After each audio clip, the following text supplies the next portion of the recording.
Klaro, magbibigay ng 10 milyon para kay anak Karenina. Ikaw yun, friend. Ikaw yun, di ba? Ikaw yun. Nahanap ako ng lolo't lola ko. Dinami-dami na nagpunta rito, wala man lang nagpakita ng totoong birth certificate. Siyempre maraming masisilong 10 million pesos. Hindi ka man nanggaling sa akin. Ang turing ko sa'yo, anak. May tumor sa atay ang nanay mo. Kailangan mo operahan siya agad bago tuluyang maging cancer yun.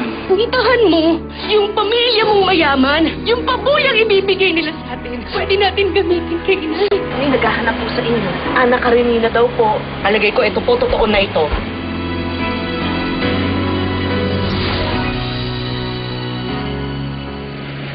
Sandali lang, ha? Andiyan na sila, ma'am, saka si sir. Sige ho. Sige, iwan ko muna kayo. Tingnan mo, ang ganda talaga dito, pang mayaman. Ay, laki. Magandang umaga po. Good morning.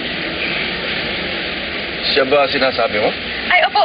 Siya po si Ana Karenina, yung apo niyo ho. Ana, magmano ka?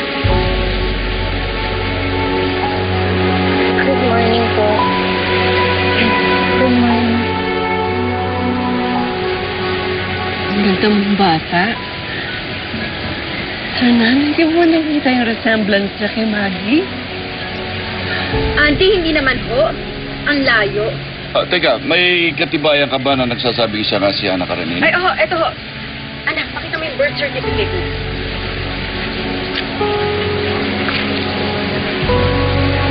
Kaluya nakalagay dito. Pero Ana Karenina ho ang pangalan niya. At ang pangalan ng mother, Elisa. Elisa Kaluya.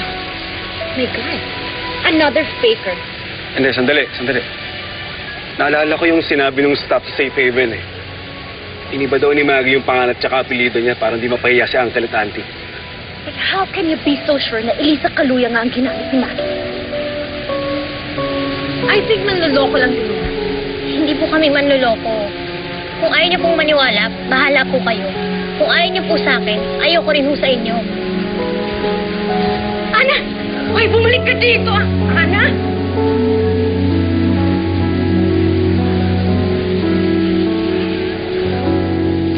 Hoy! Sandali lang! Ate, ate, umuwi na lang tayo. Ano ka ba? Anong gusto mo? Pagkakakilala nila sa'yo, tatanggapin ka nila agad. Yayakapin. Siyempre, hindi. Magtatanong-tanong muna yan sila. At hindi naman nila tayo paniniwalaan eh. At ano? Ha? Nganganga na lang tayo. Iintayin natin na umulan ng pera para maipagamot natin si inay. Ganun ba? Nandito na tayo. Intayin na natin na malaman nila yung totoo na ikaw talaga si Ana Karenina. At kung hindi, pwede naman tayo umuwi eh. Balikan mo yung mga daing mo.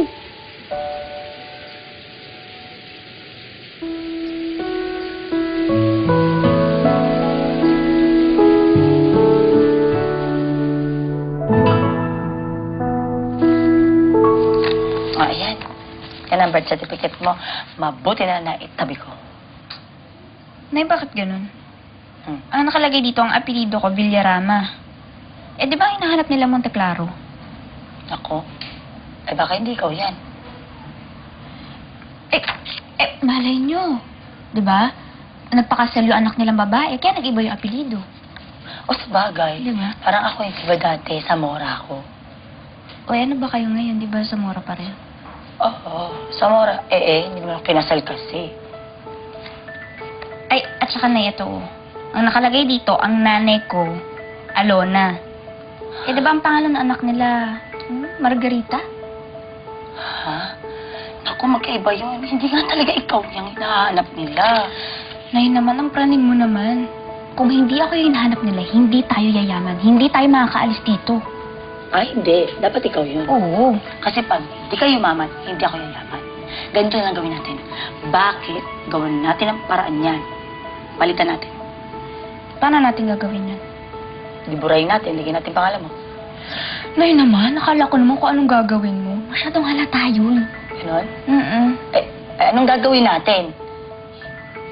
di ba magpapakita ako sa kanila? Tapos kung gusto nila, kuhanan nila ako ng dugo.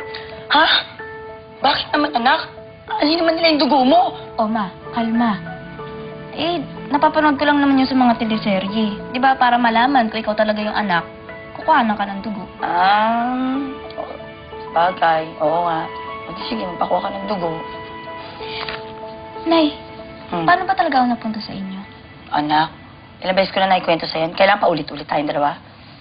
Ito naman si nanay. Lagi ka rin naman paulit-ulit. Yung Let the Love Begin, lagi mo rin naman pinapanood sa TV. Iba naman yun. Nakakilig yun eh.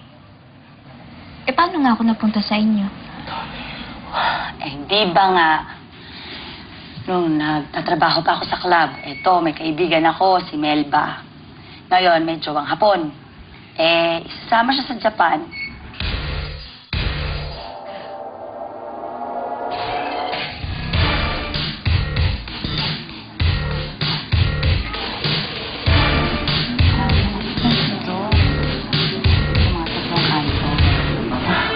Excuse me lang ha. Susi, teka muna dito.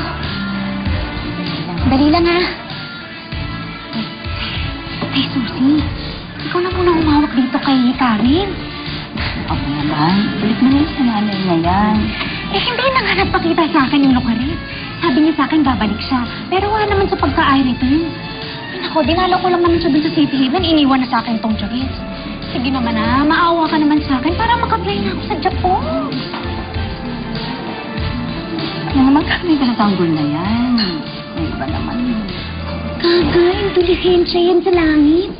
Ay nako, tingnan mo nga ako. Ilang buwan ko pa nga lang inaalagaan to eh. Nakilala ko na kagad si Corihato. Ay nako, sinasabi ko sa'yo, eto na. Ito na ang tadhana ko. Ilipat na ako patung sa Kamsakit. Sabi ko sa'yo. Ay nako, swerte to, Day. Ako, sabagay. Kulay yung bonnet niya. Paboritong kulay ko yun, di ba?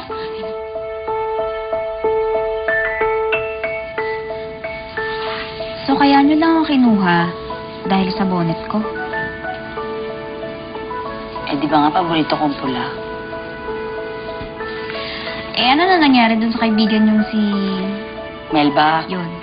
Wala nga. Pinatay nga ng Yakuza, di ba nga? Ano naman nangyari dun sa nanay ko na nagbigay sa akin sa kanya? Oh, wala. Wala rin. Lukaret na yun? Pero anak, alam mo, okay lang. Kasi nagkaroon naman ako ng katulad mong maganda at mabait na anak. Sinuwerte ba kayo sa akin, Nay? Eh, kung matatawag mo ba, swerte yung pagsusugal ng tsokadyo mo eh, tsaka paglalasing. Binalas kayo, Nay. Alam mo, ganito. Alam mo kung saan ako sinete? Sa'yo. Kasi mabait kang bata. Diba? Hindi mo ko iniiwanan. Palagi mo ko inaalagaan pag may sakit ako. Tapos, sinasuklayan mo ko lagi. Tapos, pag nakikita mo na yung puting buhok ko, di ba tinitina mo na? Kasi ayaw mo nang nakikita ng mga taong tumatanda na ako. Siyempre naman, Nay. Ganun kitang kalabs. At isa pa, hindi ako magiging tao kapag wala kayo.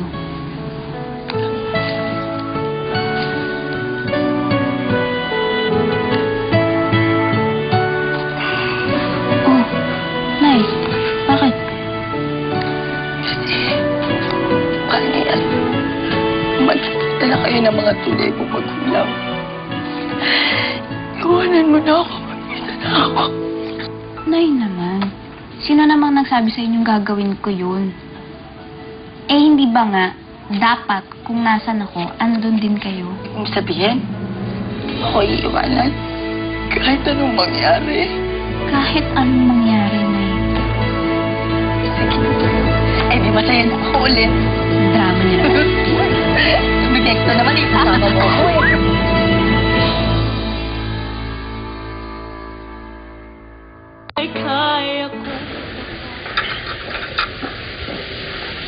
Nasaan na sila? Pinag-intay ko muna dun sa library.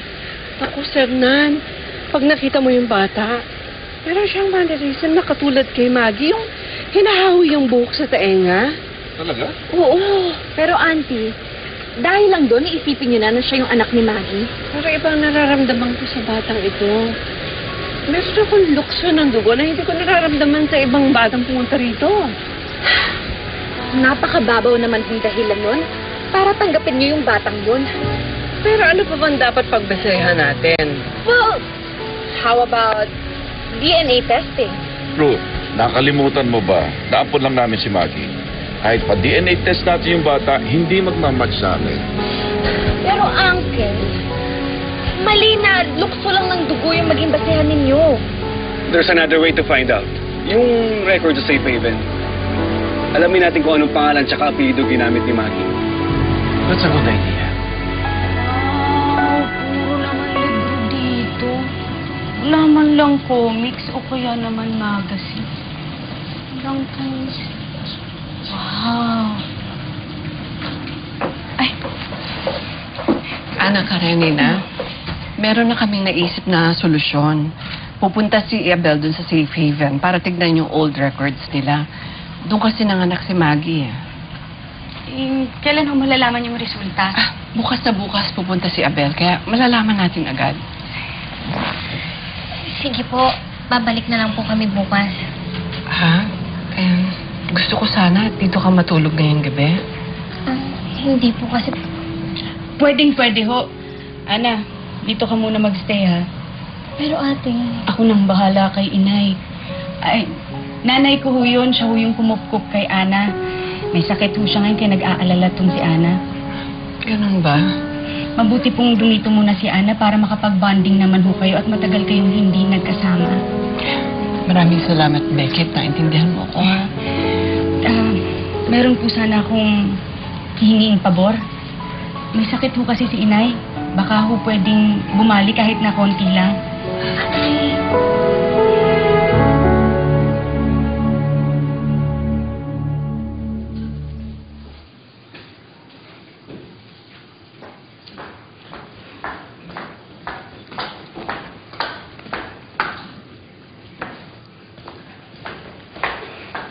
Nina, I have to tell you something.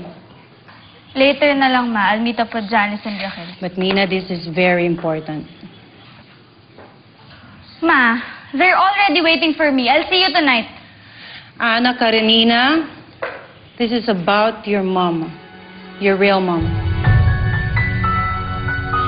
Ayun na, darating ang panahon na to na kailangan ko sabihin sa'yo kung anong totoo. I'm sorry to say, but you're not my real daughter. At ito, hinahanap ka na ng tunay mo mga magulang.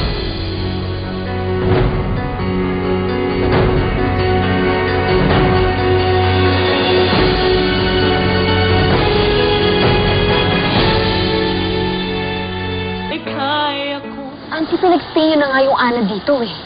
Binigyan niyo pa yung Becky na yun ng pera? Meron daw sakit yung nanay. At naniwala naman ho kayo. Eh, harata namang nanluloko yung Becky na yun. Si Becky, oo. Pero yung Ana, mabait na bata talaga siya. Auntie-arte lang yun. Sige, paano kung hindi siya yung apo niyo? Paano na yung pera? Hindi, pera lang yun, Ruth. Iba ang pakiramdam ko kay Ana. At sigurado ako na mapapatunayan ni Abel na tunay ang birth certificate ni Ana. Na siya nga ang tunay naming apo. Na siya ang anak ni Maggie.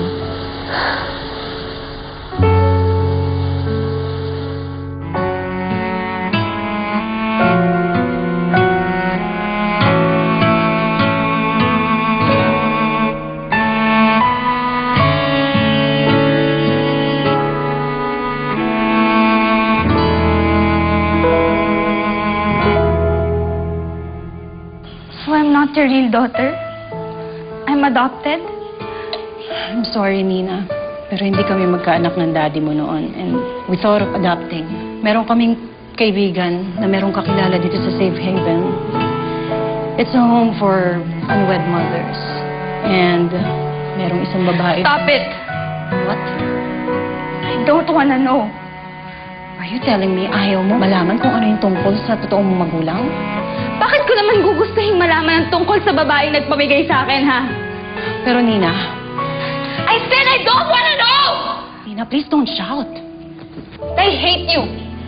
I hate you for telling me this! Nina! Nina, come back here! Hey, bakit? Nina!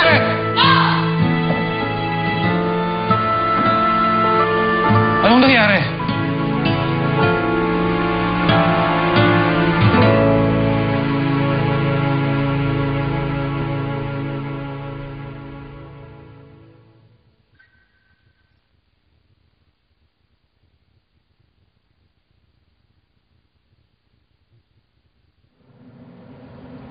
Hoy! Sino ka? Ako si Ana. Bawal ang katulong dito. Hindi, ano eh. Carla, what is it? Lola, ito kasing anak ata ng maid natin. Dito pa humiga sa guest room eh. Hindi anak ng maid si Ana Karenina.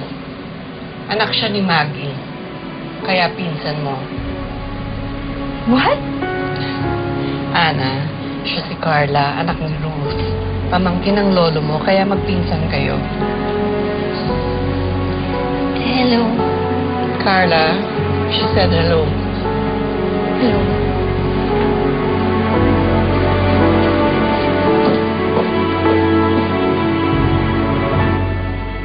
Yes! Oh, andito na sa loob ng dyaryo. Oh, tsaka lang, pero... Naku, na. Nararamdaman ko na. Hoy! Susi! May pasayaw-sayaw pa kayo? Magbayad kaya kayo ng utang nyo, no? Hoy! Huwag ka mag-alala dahil makakabayad na kami sa'yo. Ha? At bakit? Bumalik ka na sa club?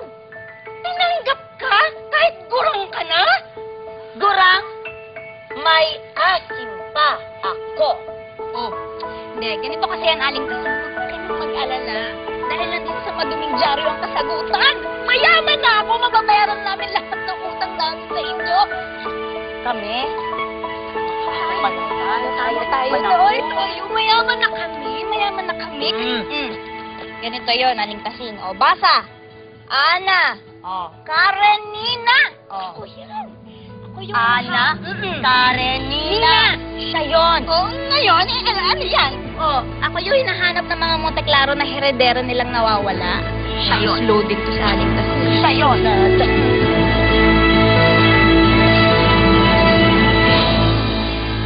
Na ilang tinig ay kaya ko.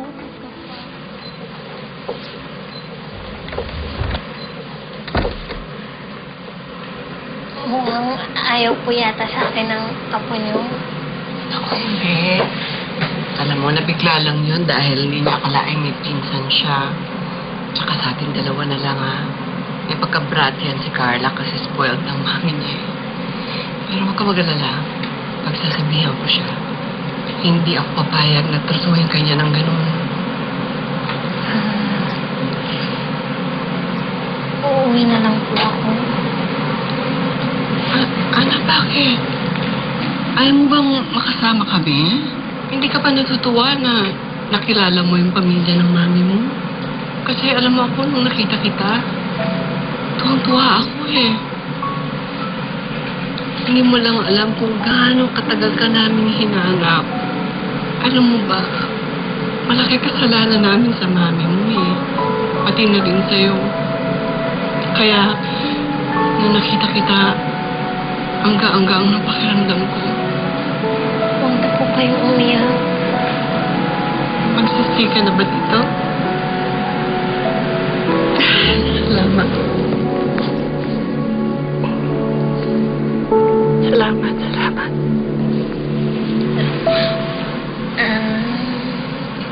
Nasaan po yung mom ko po? Halika, dadalhin kita sa kanya.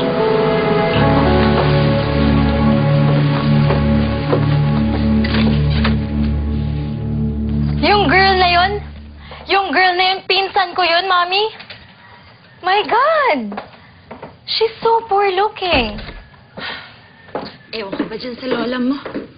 Halata nang niloloko siya. Nagpapaloko naman. Mommy, I cannot accept her. Yuck! Of course you can. Dahil pag hindi, magagalit sa yung lola mo. So you mean ikaw tanggap mo na siya agad-agad?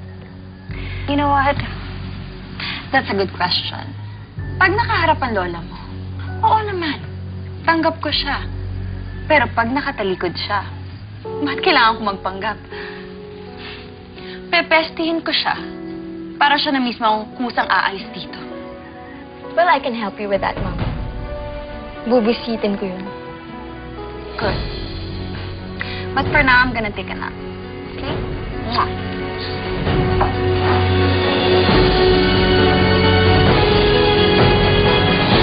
Kahit na ilang tinig ay kaya ko. Halika.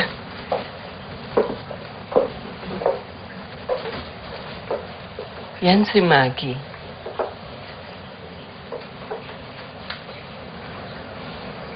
Ang ganda niya, no? Alam mo, may hawig nga kayong dalawa eh. Talaga po? Ako yan. Parang kayo ng mannerism. Yung hinahawi yung buhok sa tenga. Kaya alam ko na ikaw ang apo namin. Ikaw ang anak ni Maggie. Nasaan na po siya?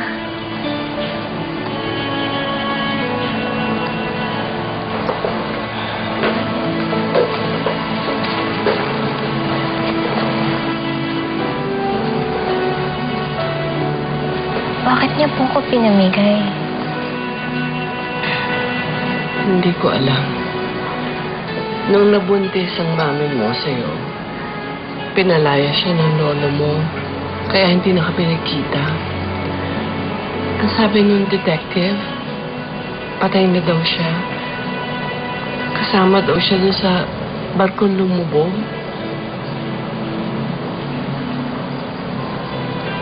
Wala na din po pala yung mami ko. Bakit? Dito na lang kami ah. Pamilya mo kami, di ba? Lola! Aldrin. We have a visitor pala. She's not a visitor, Aldrin. Siya si Ana, pinsan mo.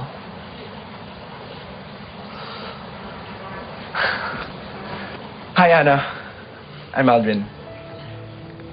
Hi. This is too formal. Lola, how do you get a cousin ba? I know.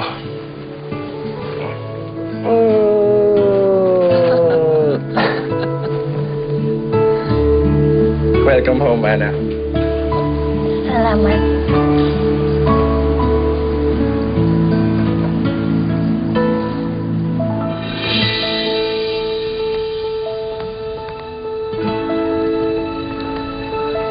Bayad daw. Sukle, ha? Magtutugas ka pa.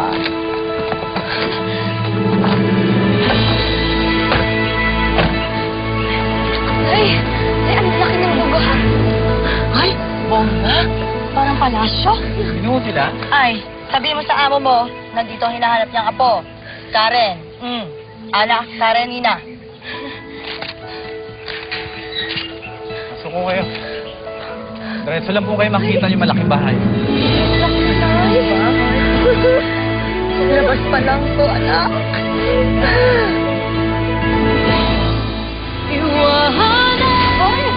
Bakit kasama mo yung babae? Tinutuloy ko lang siya sa bahay. Sabi ni Lola. Aldrin, you don't say no to me. You always say yes to me. Do you understand? Yes. Kayong may kasalanan ng lahat. Kung hindi niyo ako pinamigay, hindi ako magsasuffer ng ganito. Kaya humanda kayo sa akin. Kung sila naloko mo, kami, alam namin na peke ka. At kapag nakakuha kami ng ebidensya na impostor ka, ako mismo ang kakaladkad sa'yo sa lahat. Ma'am Carmela, may naghahanap po sa inyo eh. Sino? Ang sabi, apo niyo rin daw po. Hello po! Ako po si Karen. Ana Karenina po yung pangalan ko. Ma'am, may isa pa po na dumating. Apo niyo rin daw po. Good afternoon. I'm Nina. Ana Karenina. So where's my mom? Nasaan yung babaeng nagpamigay sa akin?